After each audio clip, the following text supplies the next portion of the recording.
Investing activity, financing activity का format पढ़ाऊंगा। Investing activity और फाइनेंसिंग एक्टिविटी के फॉर्मेट में कुछ इंपॉर्टेंट लेजर बनाने पड़ेंगे वर्किंग नोट में, वो लेजर मैंने यहाँ बना दिए हैं। और अब पूरा पैकेज क्वेश्चन आएगा जिसमें ऑपरेटिंग, इन्वेस्टिंग, फाइनेंसिंग तीनों बनानी रहेंगी। तो उसको सॉल्व करने की कुछ स्टेप्स भी आपको बताऊंगा कि उसको इजीली कैसे सॉल्व किया जा सकता है। अभी तक के क्वेश्चंस थे बहुत इजी थे क्योंकि सिर्फ ऑपरेटिंग के थे। आगे अरे बात मत करो भाई, प्लीज सुन लो। आगे ऑपरेटिंग के क्वेश्चन बहुत इजी थे, अब इन्वेस्टिंग और फाइनेंसिंग के भी इजी आएंगे, लेकिन जब ये तीनों एक साथ आएंगे तो फिर हमें थोड़ी दिक्कत हो सकती है। तो उसके लिए हम लोग पूरा फॉर्मेट आज अच्छे से समझेंगे, स्टेप बताऊंगा कि आपको शुरू कैसे करना है क्वेश्चन, फिर उस स्टेप को फॉलो करना आप, और उसके अकॉर्डिंग आपका 90% क्वेश्चन सही से हो जाएगा, 10% प्रैक्टिस से और ज़्यादा इम्प्रोवाइजेशन हो जाएगा आपका। ठीक है, कैश फ्लो स्टेटमेंट वैसे भी जब पूरा बनाने को आता है तो 8 नंबर का क्वेश्चन बनता है, फिर ये चैप्टर भी 8 का ही है। और अगर कम आया तो फिर 4 का आ जाएगा, 4 के 2 आ गए, या फिर एक 6 का आ गया और 2 1 नंबर के आ गए, ऐसा भी हो सकता है। लेकिन पूरी कैश फ्लो आई तो 8 नंबर की आएगी। ठीक है, चलो देखो अब इस फॉर्मेट को समझाता हूँ मैं आप लोगों को। सबसे पहले इन्वेस्टिंग एक्टिविटी,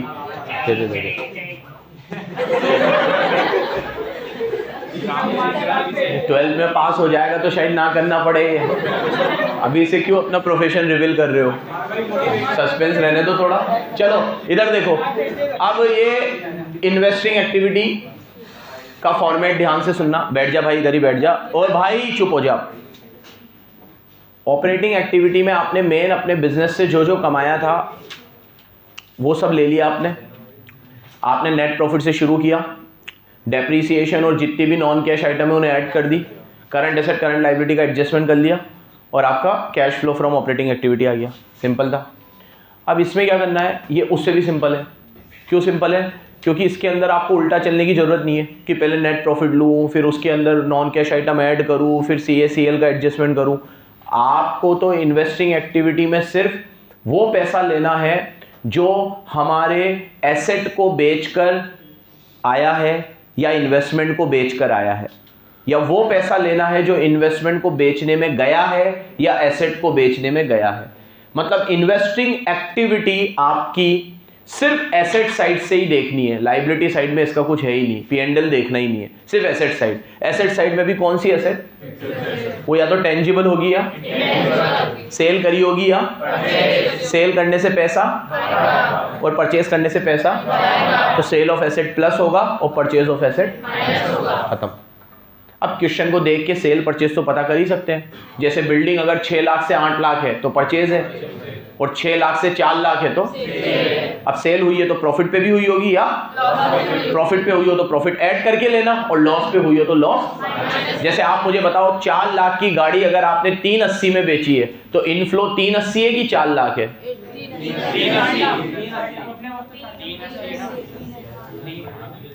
पी लूं क्या? बताओ, अगर 4 लाख की गाड़ी आपने 380 में बेची है तो इनफ्लो 380 है कि 4 लाख है? तो आप सेल में से 20,000 हटा के ही लेना, मतलब 380 लेना। अब 4 लाख की गाड़ी आपने 4.5 लाख में बेची है तो इनफ्लो 4 लाख 3 लाख है कि 4.5 लाख है? तो यहाँ 4.5 लेना। तो सेल में प्रॉफिट ऐड करके लेना और लॉस परचेज तो परचेज है, इसको तो डायरेक्ट लेनी है। अब 4 लाख की गाड़ी आपने खरीदी, 4 लाख परचेज में ले लो। हाँ, ऑपरेटिंग में हम उसे माइनस कर रहे थे प्रॉफिट को, इसीलिए क्योंकि हमें उसे इन्वेस्टिंग में लेना था। लॉस ऑन सेल को हम प्लस कर रहे थे इसीलिए क्योंकि हमें यहाँ माइनस करके लेना है। ऑपरेटिंग में हम उसका रिवर्स एडजस्टमेंट कर रहे थे ताकि वो एक ही चीज 2 बार काउंट। समझ गया? अभी तो और भी चीज आएगी जो हम ऑपरेटिंग में भी ले रहे थे। यहां देखो, अब फिक्स एसेट के बाद अगली चीज इसमें क्या आएगी?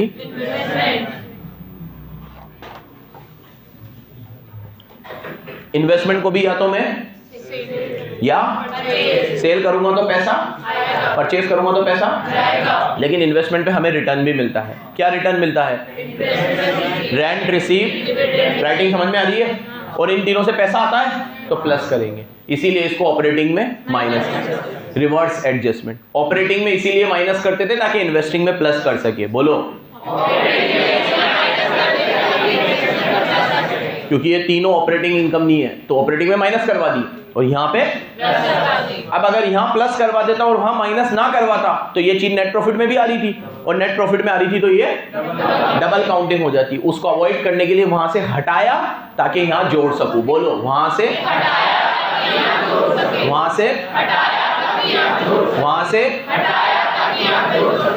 तो ये फॉर्मेट हो गया इसका, ये चार्ट ही फॉर्मेट है इसका। सीए में भी पढ़ाता हूं तो यही चार्ट बनवाता हूं, और उससे अगले लेवल पे भी कभी पढ़ाता तो यही चार्ट, बस यही चार्ट है, बन गया। फिक्स एसेट को या तो क्या करोगे, या सेल करने से पैसा भाई ये फोटो ग्रुप पे डल गए, उतार लेना बराबर। और परचेज करने से पैसा, इन्वेस्टमेंट सेल करने से पैसा, परचेज करने से पैसा, और इन्वेस्टमेंट पे क्या मिलता है, वो क्या होता है, प्लस। बन गया। भरू, आगे बढ़ू। अब अगली एक्टिविटी फाइनेंसिंग। फाइनेंसिंग मतलब लोन वोन लिया हो हमने। अब अगर हम लोन फोन लेते हैं तो उससे भी पैसा आता है या जाता है। तो डिबेंचर या लोन टेकन है तो पैसा, और रीपे है तो पैसा जाएगा। सीधी सी बात है। आज आप किसी से लोन लोगे तो पैसा, ऑल्दो लाइबिलिटी बढ़ेगी आपकी। देखो फिर यहां भी वही रूल लग गया, खराब चीज प्लस होगी, क्योंकि लाइबिलिटी बढ़ रही है, खराब चीज है लेकिन क्या होगी, प्लस होगी। अब आपने लोन चुका दिया तो लाइबिलिटी कम हो गई, लाइबिलिटी कम हो गई, अच्छी चीज है। तो ये खराब चीज प्लस और अच्छी चीज माइनस, यहां पे भी चल रहा है। ठीक है। अब आप एक बात बताओ, डिबेंचर या लोन फ्री में मिल जाते हैं? कोई फोकट में पैसे दे देता है आपको? ब्याज लेगा नहीं लेगा? तो इसके ऊपर आएगा इंटरेस्ट, वो भी क्या होगा, अब ये इंटरेस्ट पेड हमने वहां प्लस किया था, याद है, याद है, याद है। इंटरेस्ट पेड ऑपरेटिंग में, क्योंकि वो ऑपरेटिंग नेचर का खर्चा वहां प्लस किया ताकि यहां, वहां प्लस किया ताकि यहां, वहां प्लस किया ताकि यहां, ठीक है, ये माइनस हो। अब और पैसा कहां से आता है, तो डिवेंचर से, या और कहां कहां मांग सकते हो आप, या तो प्रेफरेंस शेयर, या प्रेफरेंस शेयर, इक्विटी शेयर, या तो इशू करोगे, या इशू करने से पैसा, रीपे करने से पैसा। क्या शेयर फ्री में इशू हो जाते हैं? शेयर के ऊपर डिविडेंड नहीं देना पड़ता? देना पड़ता है। तो डिविडेंड, ये भी क्या होगा, माइनस होगा।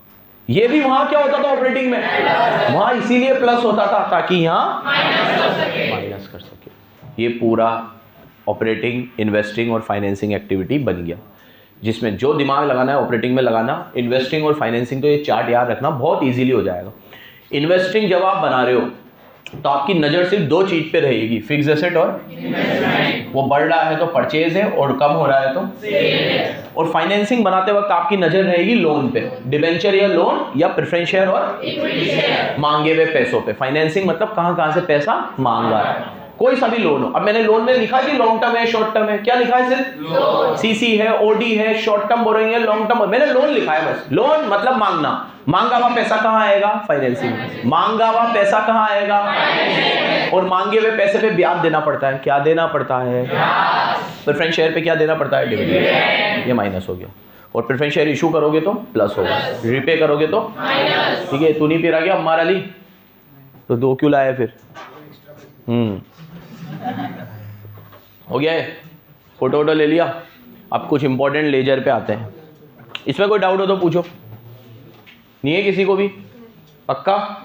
ये दोनों अकाउंट समझ में आ गए? हाँ, इन्वेस्टिंग और फाइनेंसिंग दोनों। ये डिविडेंड पेड दो जगह आ रहा है। अब कोई आपसे वाइवा में पूछे कि डिविडेंड पेड का ट्रीटमेंट क्या है, तो आप बोलोगे ऑपरेटिंग में ऐड और फाइनेंसिंग में माइनस। कोई आपसे पूछे इंटरेस्ट रिसीव का क्या करते हैं, ऑपरेटिंग में माइनस और इन्वेस्टिंग में। कोई आपसे पूछे रेंट रिसीव का क्या करते हैं, ऑपरेटिंग में माइनस, इन्वेस्टिंग में प्लस। डिविडेंड रिसीव का क्या करते हैं, ऑपरेटिंग में माइनस। निर्भय, अब मैं तेरे से भी पूछ रहा हूं कि रेंट रिसीव, डिविडेंड रिसीव और इंटरेस्ट रिसीव ऑपरेटिंग और इन्वेस्टिंग दोनों में क्यों आते हैं? क्या जवाब देगा?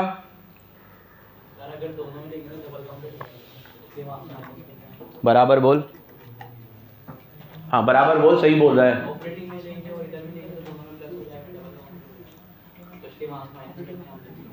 अच्छा, दोनों में लेंगे तो डबल काउंटिंग हो जाएगी, इसलिए वहां से माइनस करते हैं और यहाँ पे प्लस करते हैं। और ये अगर मैं आपको बोलूं कि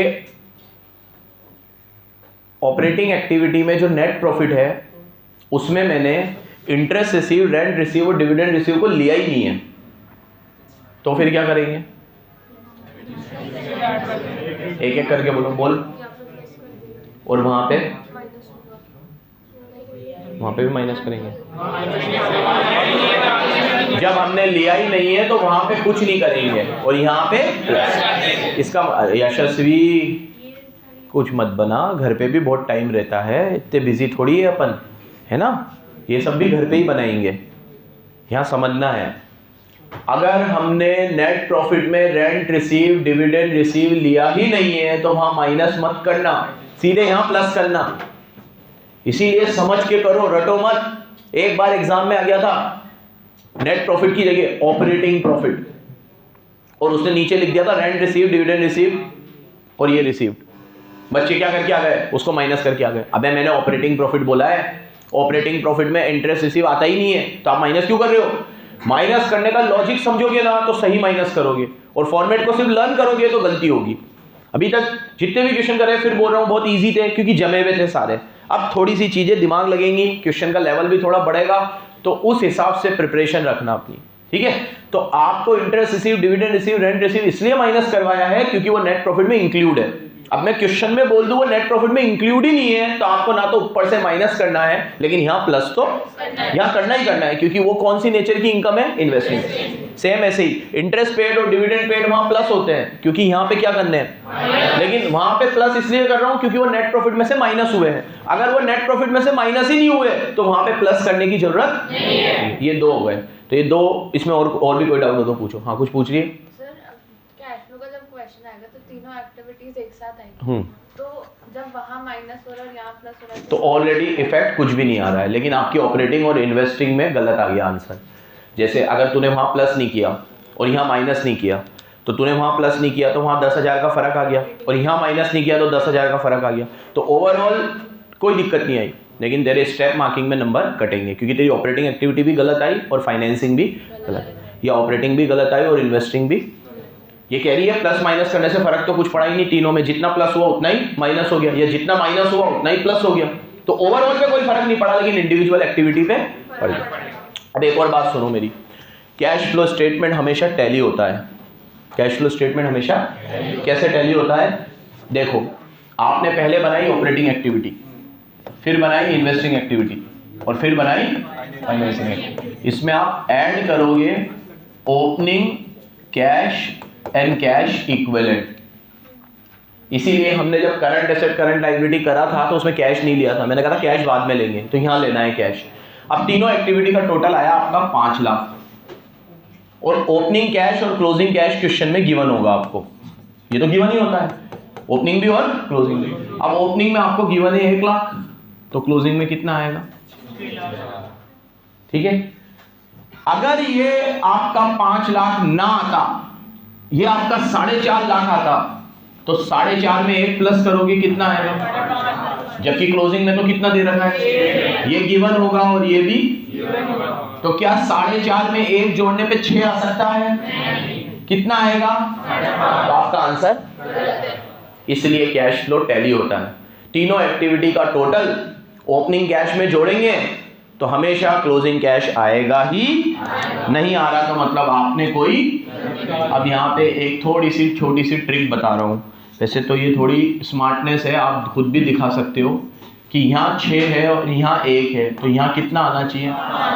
तो आप हमेशा यहाँ 5 ही लिखोगे, भले आपकी तीनों एक्टिविटी का टोटल सही आए या, क्योंकि हमें इसके तो नंबर चाहिए, क्योंकि उसको क्या पता हमने टोटल करके लिखा है कि कैसे लिखा है।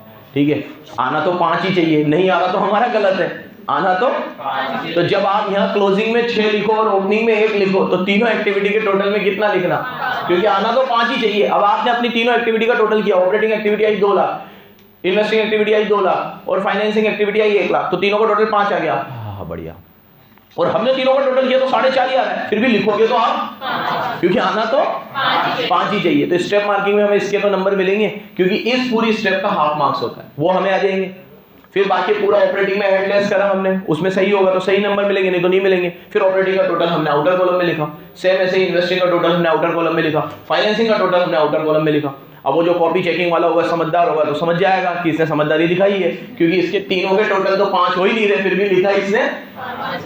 तो वो समझ जाए तो समझ जाए, नंबर काटेगा, वो तो पहले भी काट रहा था, तो हम तो विन विन सिचुएशन में है। नजर नहीं गई तो फिर मिल जाएंगे, और चली गई नजर कि भैया तीनों एक्टिविटी का टोटल तो मैच ही नहीं कर रहा, तो नंबर काट लेगा आधा नंबर, वो तो वैसे भी नहीं दे रहा था क्योंकि हमारी सही नहीं है। वैसे ये सब टोटके वोटके तो यूज ही नहीं आएंगे, क्योंकि तुम लोगों को मैं जानता हूं, तुम्हारा एक बार में सही आएगा तीनों एक्टिविटी का टोटल, ठीक है। ये तो वो बच्चों के लिए, CA वालों को बताता हूँ, ये उनके सही नहीं आते, तुम्हारा तो पहली बार में ही सही आएगा। लाओ बुक दो, रुको रुको रुको रुको, ये लेजर भी तो बाकी है, लेजर। चलो ये देखो, सम इम्पोर्टेंट लेजर क्या है ये? बना भी लिए, बहुत तेज है, जरा सा भी टाइम वेस्ट नहीं करते। सीखिए इनसे, सीखिए इनसे, स्नेहा जी से, सम इम्पोर्टेंट लेजर। अब आपको पहला लेजर बताता हूं मैं जो काम आने वाला है, इसका नाम है प्रोविजन फॉर टैक्स। क्या नाम है? Provision for tax. सामने देखो, प्रोविजन फॉर टैक्स मैंने आप लोगों को कहा था ऊपर ऑपरेटिंग में ऐड होता है, और ऑपरेटिंग में सबसे लास्ट में टैक्स पेड माइनस होता है। तो अगर मैं आपको बोलूं कि टैक्स 50,000 है, तो आप ऊपर ऑपरेटिंग में ऐड करोगे 50,000, और फाइनली 50,000 फिर वापस से इसको ऐड लेस करने से आपके आंसर पे कोई फर्क नहीं आया, क्योंकि ऊपर 50 ही ऐड किया और 50 ही लेस किया, और ऑपरेटिंग में ही ऐड किया और ऑपरेटिंग में ही लेस किया। टैक्स कभी भी इन्वेस्टिंग में नहीं आता, टैक्स किस में आता है? ऑपरेटिंग में, ठीक है। टैक्स हमेशा किस में आएगा? लेकिन टैक्स का आपको लेजर बनाना पड़ेगा 3 केस में। क्या केस है? बराबर से सुनना। टैक्स में क्या पिक्चर है कि हम लोग टैक्स का असेसमेंट करते हैं, हम हमारे हिसाब से देखते हैं टैक्स कितना होना चाहिए, और फिर हम उसका एक पहले से प्रोविजन बना लेते हैं 50,000 का, 1 लाख का, 2 लाख का। फिर जब साल खत्म होता है तो हमें पता चलता है प्रॉफिट इतना हुआ है। फिर साल जो भी इनकम टैक्स जो बजट आता है फरवरी में, फिर उसमें टैक्स की रेट आती है, फिर उस रेट के अकॉर्डिंग बहुत सारे चेंजेस होते हैं, तो हमें पता चलता है कि हमने जो प्रोविजन बना रखा था 1 लाख का, लेकिन टैक्स तो हमें 80,000 ही देना पड़ेगा। तो कई बार प्रोविजन बनाने में और टैक्स पे करने में फर्क आ सकता है, आता ही है। 99 नहीं, 99 भी नहीं बोलूंगा, 100% आएगा। जो प्रोविजन आपने बनाया है टैक्स उतना हो ही नहीं सकता, टैक्स उससे कम ज्यादा होगा। तो उसके लिए हम क्या बनाते हैं? एक अकाउंट बनाते हैं जिसका नाम है प्रोविजन फॉर टैक्स अकाउंट। क्या नाम है? Provision for tax. पहली बार जिंदगी में ये अकाउंट बनाओगे, ध्यान से देख लो। इसमें आप सबसे पहले ओपनिंग बैलेंस लिखोगे, क्योंकि लायबिलिटी है तो कहां से शुरू होगा? क्रेडिट, और खत्म का होगा तो ओपनिंग बैलेंस BD 50,000 और क्लोजिंग बैलेंस CD 60,000। ओपनिंग में 50, क्लोजिंग में, सर कहां से लिया है आपने? क्वेश्चन में गिवन होगा। ओपनिंग बैलेंस क्लोजिंग सबके गिवन होते हैं, डेटर का, BR का, कैश का, सबके ओपनिंग और क्लोजिंग गिवन। अभी तक जितने भी क्वेश्चन करे गिवन थे ना, सबके ओपनिंग और क्लोजिंग बैलेंस गिवन होंगे, हमें दिमाग नहीं लगाना। तो ओपनिंग कितना है? 50, क्लोजिंग कितना है? अब इसके 3 केस दिए हैं मैंने, केस 1, केस 2 और केस 3। ये 3 केस है, ठीक है। केस 1, केस 2 और केस 3। केस 1 में मैंने आपको दे दिया टैक्स पेड इज 20। अब हमने कितना प्रोविजन बनाया उससे मतलब नहीं है, टैक्स हमने पे कितना किया है? 20,000। तो यहां लिख दो टू बैंक 20,000। अब अगर ओपनिंग में 50 था, 20 आपने पे कर दिया, तो 30 ही तो बचना चाहिए, लेकिन क्लोजिंग में कितना बच रहा है? 60। तो इसका मतलब 30 आपने P&L से और बना दिया, तो ये आ जाएगा बैलेंसिंग फिगर्स। वापस से समझो, 50 का प्रोविजन था, 20 हमने पे कर दिए, तो 30 ही बचना चाहिए, लेकिन बच कितना रहा है? 60। तो ये क्या जादू से आया क्या? ये हमने बनाया। और कोई भी प्रोविजन कहां से बनता है? P&L से बनता है। तो ये जो P&L से हमने प्रोविजन बनाया है, ये बैलेंसिंग फिगर से है। तो पेड गिवन था, P&L वाला हमने निकाला, पेड गिवन था और P&L वाला। अब case 2, tax charge to P&L वाला गिवन होगा। देखो इधर, बाय बैलेंस BD वही 50, टू बैलेंस CD वही 60। एक एग्जांपल से तीनों चीज समझाऊंगा, 50 और यहाँ 60। अब मैंने P&L से कितना बनाया? 20, तो यहाँ बाय P&L ले लो कितना? 20। 50 का प्रोविजन था, 20 मैंने और बनाया तो 70 हो जाना चाहिए, लेकिन यहाँ तो 60 ही बच रहा है, तो 10 मैंने पे कर दिया, तो ये आ जाएगा बैलेंसिंग फिगर।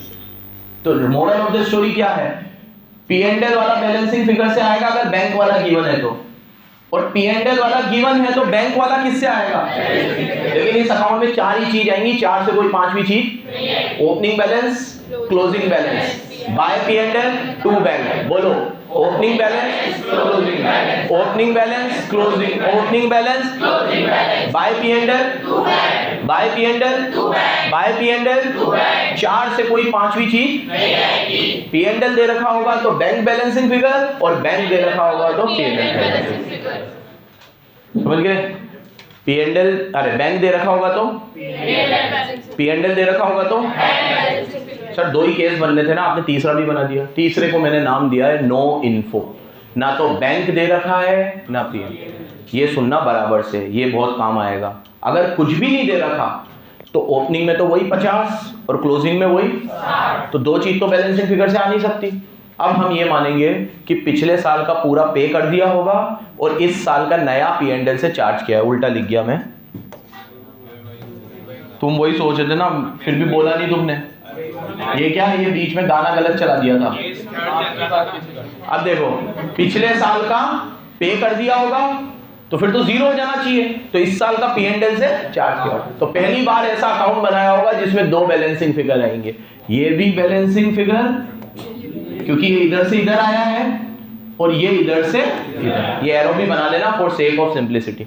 बट इन तीनों केस से मैंने आपको क्या सिखाया, तीनों केस में अकाउंट में तो 4 ही चीज आएगी, opening balance, closing balance, by P&L, to bank मतलब जो हमने सरकार को पे किया, बाय पी&एल मतलब जो हमने सोचा था कि हम इतना पी&एल से प्रोविजन बना रहे हैं। और अभी मैंने बोला जो हम सोचते हैं टैक्स कभी भी उतना नहीं बनता है, कभी उससे ज्यादा भी बन जाता है। प्रोविजन और टैक्स कभी बराबर नहीं होते, कभी नहीं होते जिंदगी में। मैंने 100% बोला, 99 भी नहीं, 100।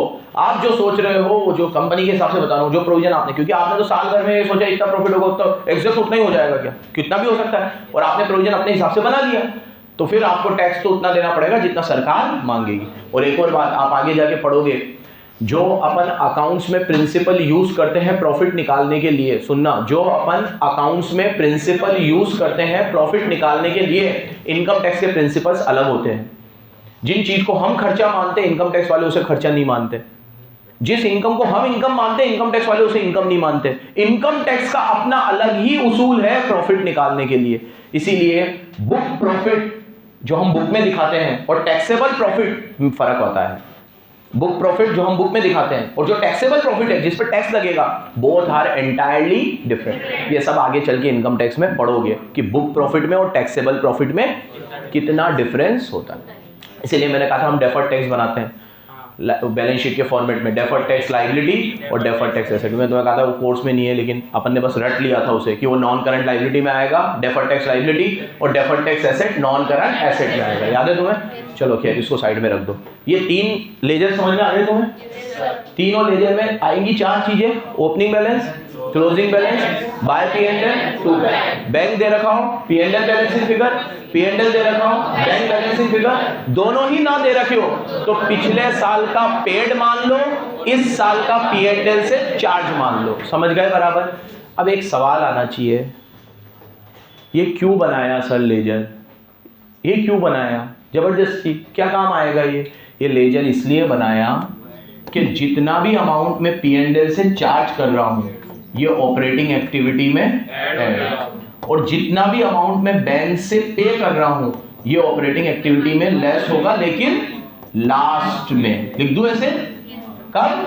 फॉर्मेट याद आ रहा है? फॉर्मेट में सबसे लास्ट में लेते थे टैक्स पे, करंट एसेट करंट लायबिलिटी का नाटक करने के सबसे अंत में, और प्रोविजन फॉर टैक्स ऐड करते सबसे ऊपर, क्योंकि 3 चीजें सबसे ऊपर ऐड करते हैं, provision for tax, propose dividend और ट्रांसफर टू रिजर्व। याद आ रहा है? क्यों नहीं आएगा? कल ही तो पढ़ा है। 3 चीजें पहले ऐड होती है, provision for tax, propose dividend और ट्रांसफर टू। तो ये पी&एल वाला तो ऊपर ऐड करना और बैंक वाला नीचे। एक एक चीज घोट घोट के पिला रहा हूं ताकि क्वेश्चन में कोई दिक्कत नहीं आए। पूरी पहले भी बोली थी, पूरी फील्डिंग पहले जमा लेना, फॉर्मेट एकदम क्लियर हो, लेजर कैसे बनेंगे एकदम क्लियर हो, फिर क्वेश्चन करने बैठना, आराम से सारे सॉल्व हो जाएंगे। और कुछ स्टेप बताऊंगा मैं कि बड़े क्वेश्चन को कैसे सॉल्व करते हो, वो स्टेप जरूर ध्यान में रखना। ये होगी पूरी इन लेजर में। फिर बोल रहा हूं कोई दिक्कत हो तो पूछ लो। 3 केस है, जब टैक्स पेड दे रखा हो तो पी&एल बैलेंसिंग फिगर, P&L दे रखा हो तो बैंक बैलेंसिंग फिगर, दोनों ही ना दे रखे हो तो दोनों ही बैलेंसिंग फिगर। इस केस में पिछले साल का तो पेड मान लेना और इस साल का P&L मान लेना, बैलेंसिंग फिगर। हाँ, 3 केस हो गए। लास्ट लेजर जो आपको और काम आएंगे वो है फिक्स एसेट का। सारे यार बार निकाल दूंगा अभी। फिक्स एसेट का लेजर देखो, फिक्स एसेट का लेजर, फिक्स एसेट का लेजर 2 तरीके से बनेगा। फिक्स एसेट विदाउट पीएफडी, जब हम प्रोविजन अकाउंट मेंटेन 11th में डेप्रिसिएशन पढ़ा है थोड़ा बहुत तो पढ़ा है, ठीक है। वो टेंशन मत लो, जितनी कैलकुलेशन तुमने 11th में करी ना वो सब नहीं आएगी यहाँ। 5 साल तक मैंने मशीन चलाई, 5 साल बाद बेची, 5 साल का डेप लगाओ, इतना लंबा नहीं है यहाँ। इतने ये लोग भी समझते हैं कि ऑलरेडी कैश फ्लो पढ़ाना है, डेप्रिसिएशन नहीं पढ़ाना है। बस बेसिक पूछ रहा हूँ, थोड़ा बहुत तो याद है ना सबको कि 2 मेथड होते हैं कि एसएलएम होता है, डब्ल्यूडीवी। एसएलएम में डेप सेम रहता है, डब्ल्यूडीवी में अलग अलग होता है। और बेसिक एंट्री 5-5, 10-10 साल का नहीं बनेगा, ठीक है। लेजर सिर्फ 1 ही साल का बनेगा, ज़्यादा साल का नहीं बनेगा। पॉज कर इसको, हेलो। नेक्स्ट, अब है ना लास्ट, ये फिक्स एसेट का अकाउंट कैसे बनता है देख लो। फिक्स एसेट का अकाउंट बनेगा भाई, सबसे पहले आएगा ओपनिंग बैलेंस, फिर ये आएगा क्लोजिंग बैलेंस। अब एसेट के लेजर में कभी भी किसी भी एसेट का लेजर बनाओ, बेसिक तो क्या रहेगा, एसेट बढ़ती है तो कम होती है तो एसेट बढ़ती सिर्फ सेल कर परचेज करने से, तो टू बैंक बी परचेज करने से एसेट बढ़ेगी, और सेल करने से एसेट तो बाय बैंक। अब सेल करोगे तो नुकसान भी हो सकता है, बाय P&L, और फायदा भी हो सकता है, टू P&L। फिर वही प्रॉफिट से एसेट और लॉस से एसेट। तो इस पूरे एसेट का थीम क्या है, एसेट बढ़े तो डेबिट, कम हो तो क्रेडिट। बढ़ेगी किससे, या तो परचेज करने से टू बैंक, या सेल करने से, या नुकसान होने से बाय बैंक, और फायदा होने से, नुकसान होने से बाय P&L, फायदा होने से ठीक है, टू P&L और बाय बैंक। और आपको एक और चीज से एसेट कम हो सकती है, डेप लगाने से, तो यहाँ आएगा बाय डेप्रिसिएशन, क्योंकि डेप लगाने से भी एसेट कम होती है। तो पूरे एसेट का अकाउंट तो बिल्कुल बन गया, बढ़ेगी तो डेबिट और कम होगी। फिर वही सवाल, सर ये अकाउंट बना क्यों रहा हूं, क्योंकि वो हमें क्या करेगा, एसेट का ओपनिंग और क्लोजिंग बैलेंस दे देगा, लेकिन ये नहीं बताएगा कि कितनी परचेज करी और कितनी सेल करी है। तो वो आपको बैलेंसिंग, अगर सेल वाली इंफॉर्मेशन दे दूंगा तो परचेज बैलेंसिंग फिगर से, और परचेज वाली इंफॉर्मेशन दे दूंगा तो सेल। तो हम ये अकाउंट बना रहे हैं मिसिंग फिगर के चक्कर में, कि कोई ना कोई चीज मिसिंग होगी, तो हमें ये अकाउंट बनाना आना चाहिए। एक बार फिर देख लो, ओपनिंग बैलेंस इधर आएगा, क्लोजिंग बैलेंस इधर है। परचेज करूंगा तो टू बैंक, और सेल करूंगा तो परचेज करने से एसेट, सेल करने से परचेज करने से एसेट, सेल करने से परचेज करने से एसेट, सेल करने से लॉस होने से, प्रॉफिट होने से, डेप लगाने से। तो एसेट का रूल क्या है, बढ़े तो कम हो तो, ये तो सबको याद है ना। एसेट बढ़ती है तो कम होती है तो, सबको याद है ना। बन गया ये लेजर। हाँ, डेप भी गिवन होगा। मिसिंग फिगर से तो एक ही चीज आती है, कुछ ना कुछ एक चीज गायब होगी, डेप भी गायब हो सकता है, फिर सेल परचेज दे देगा। तेरे को तो अकाउंट का परफॉर्मा याद होना चाहिए, फिर तू उसमें फिगर पुट करना और कोई एक चीज गायब होगी, तो आपको वो बैलेंसिंग फिगर से निकालनी। बेटा क्या कर रही है तू, फोन चला रही है क्या, सामने देख। ये हो गया। अब ये अकाउंट तो हमने कब बनाया, जब WDV पे, जब हम प्रोविजन अकाउंट मेंटेन डेप लगा लेते हैं। अब जब हम प्रोविजन अकाउंट मेंटेन करें तो सेम अकाउंट बनेगा, देखो, लेकिन 2 बनाने पड़ेंगे, एक फिक्स एसेट का अकाउंट, एक प्रोविजन का अकाउंट। क्यों 2 बनाने पड़ेंगे, सामने देखो, सामने देख। ओपनिंग बैलेंस, क्लोजिंग बैलेंस सब कुछ सेम है। परचेज करूंगा तो टू बैंक, सेल करूंगा तो नुकसान होगा तो फायदा होगा तो। इसके अंदर मैंने कुछ भी लिखा नहीं है, क्योंकि जो ऊपर है वही सब नीचे है। बस एक फर्क है, वो सुन लो। यहाँ पे मैंने डेप लगाया था, यहाँ डेप नहीं लगाना, क्योंकि जब हम प्रोविजन अकाउंट मेंटेन करते हैं तो एसेट के अकाउंट में डेप नहीं लगाते, और वो डेप हम प्रोविजन के अकाउंट में लगाते हैं। तो यहाँ पे आएगा बाय प्रोविजन फॉर, ये प्रोविजन फॉर डेप आएगा जो एसेट हमने बेची है ना उसके ऊपर। पूरे साल का डेप नहीं आएगा, सिर्फ जो बेची है, क्योंकि प्रोविजन अकाउंट का ये थीम होता है कि आप प्रोविजन अकाउंट मेंटेन करते हो तो आप हर साल एसेट के ऊपर डेप नहीं लगाते। और वो डेप्रिसिएशन को इकट्ठा करते रहते हो। किस खाते में? प्रोविजन के खाते में। फिर जब आप एसेट को बेच देते हो तो वो सारा डेप आप प्रोविजन खाते से एसेट के खाते में ले आते हो। तो आपको प्रोविजन का भी खाता बनाना पड़ेगा। ये देखो, provision opening balance BD 5 lakh, मान लो आपने करंट ईयर का डेप लगाया 1 लाख, तो 5 और 1 6 लाख। 6 लाख में से एक एसेट आपने बेच दी, तो उसका डेप आप एसेट के अकाउंट में ले जाओ। मान लो वो डेप हो रहा था 3 लाख, तो 6 में से 3 गए, अब कितने बच जाएंगे? तो इस खाते में गिनती की 4 चीजें, ओपनिंग बैलेंस, क्लोजिंग बैलेंस, वो तो आएगा ही आएगा, और जो डेप लगाऊंगा तो बाय डेप, और जो एसेट बेच दूंगा वो एसेट को किस में ले जाऊंगा? ये 11th में पढ़ाया जाता है। अभी थोड़ा सा एक इंट्रो दिया है, क्योंकि ये तो ये मान के चलता है आप 11th अच्छे से पढ़ के आए हो तो सीधे क्वेश्चन शुरू कर देगा। ये सब लेजर वेजर ये नहीं बनाएगा क्वेश्चन में बनाएगा, लेकिन ऐसे परफॉर्मा वाइज तो आपको बराबर याद रखना है। फिर सुन लो, अगर मैं प्रोविजन अकाउंट मेंटेन कर रहा हूं तो ये मेरा ओपनिंग बैलेंस है, फिर मैं डेप लगाऊंगा तो बाय डेप आएगा, मेरा ओपनिंग बैलेंस और बढ़ जाएगा, और हर साल में डेप लगाऊंगा। अब जिस साल में मैं एसेट को बेच दूंगा तो उस साल मुझे अब सारा डेप एसेट के खाते में ले जाना है, क्योंकि मैं प्रोविजन बनाई किस लिए रहा था कि मैं एसेट की वैल्यू को कम नहीं कर रहा था, डेप लगाया जा रहा था लेकिन एसेट की वैल्यू को कम। अब जब मैंने एसेट को बेच ही दिया तो अब मुझे एसेट की वैल्यू को कम करना पड़ेगा, तो यहां आएगा टू फिक्स एसेट और यहां आएगा बाय। अब जो मैंने यहां टू फिक्स एसेट लिखा है ना, वही यहां पे बाय पीएफडी स्टार मार्क किया है। तो एंट्री क्या बनी? Provision account debit to fixed asset. क्या एंट्री बनी? हमने जब एसेट बेची तो प्रोविजन के अकाउंट को भी कम कर दिया और एसेट के अकाउंट को भी कम कर दिया। प्रोविजन डेबिट हो गया और एसेट क्रेडिट हो गई। ये प्रोविजन डेबिट हो गया और एसेट क्रेडिट हो गई, वहां से भी कम हो गया और यहां से कम। ये हमने एसेट के खाते को भी कम कर दिया और प्रोविजन के खाते को भी कम कर दिया। क्यों? क्योंकि हमने अब एसेट विदा कर दी। अब प्रोविजन मेंटेन करने का कोई सेंस नहीं। अभी तक तो हम प्रोविजन मेंटेन कर रहे थे ताकि हम फिक्स एसेट को कम नहीं कर रहे थे, हम डेप इधर ही लगा रहे थे। लेकिन जब हमने एसेट ही बेच दी तो अब हमें डेप लगाने की जरूरत नहीं है, अब हम वो पूरा डेप खाते में सीधे लगा सकते हैं। तो हम लोगों ने प्रोविजन के खाते को भी कम कर दिया और फिक्स एसेट के खाते को भी कम कर दिया, ताकि हमें एक्चुअल प्रॉफिट या लॉस पता चले। जैसे आज मेरी बात सुनो, आज मैंने कोई एसेट 10 लाख में खरीदी थी 10 साल पहले, तो आज भी वो तो 10 लाख ही होगी, क्योंकि डेप तो लगा नहीं रहा मैं, फिक्स एसेट का अकाउंट तो सेम बन रहा है, डेप तो प्रोविजन के अकाउंट में लग रहा है। आज उसके ऊपर डेप लगा लगा के 6 लाख का हो गया। अब वो चीज 3 लाख में बिक गई, तो मैं क्या करूंगा? 10 की चीज थी, 6 का डेप लग गया, तो बुक वैल्यू कितनी बची? 4, और बिकी कितने में है? तो 1 लाख का क्या हुआ है? लॉस हुआ। अगर मैं ये डेप ना लगाता तो वो चीज तो किताब में 10 की है और बिकी वो 3 में है, तो 10 में से 3 जाता, मुझे ऐसा लगता कि मुझे कितने का लॉस हुआ है? 7 का, जबकि 7 का लॉस सिर्फ 1 लाख, क्योंकि मैंने उसे 10 साल में घिसा भी तो है, तो उसके ऊपर डेप लगना चाहिए, लेकिन मैं तो लगा ही नहीं रहा, क्योंकि मैं क्या मेंटेन करता हूं? अच्छे से सुन लेना, 11th में अगर ढंग से ना भी सुना हो तो यहां सुन लेना, बहुत काम आएगा। प्लीज, बार बार बोलते 11th बेसिक बेस है, तो वही पूरी 11th तुम्हें 12th में काम नहीं आती, बहुत छोटी छोटी चीजें काम में आती है।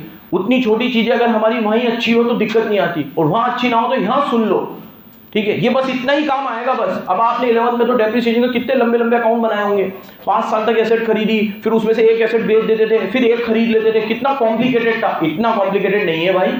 यहाँ ओपनिंग बैलेंस गिवन होगा, क्लोजिंग बैलेंस गिवन होगा, करंट ईयर का डेप इधर लेना है, और जो एसेट बेच दूं उसके डेप को एसेट के अकाउंट में ट्रांसफर कर देना है, जो एसेट बेच दूं।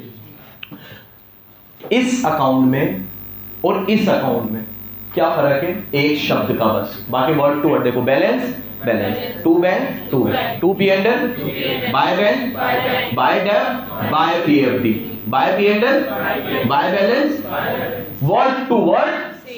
बस आप जब प्रोविजन मेंटेन करोगे तो प्रोविजन फॉर डेप लिखोगे, और जब प्रोविजन मेंटेन नहीं करोगे तो क्या लिखोगे?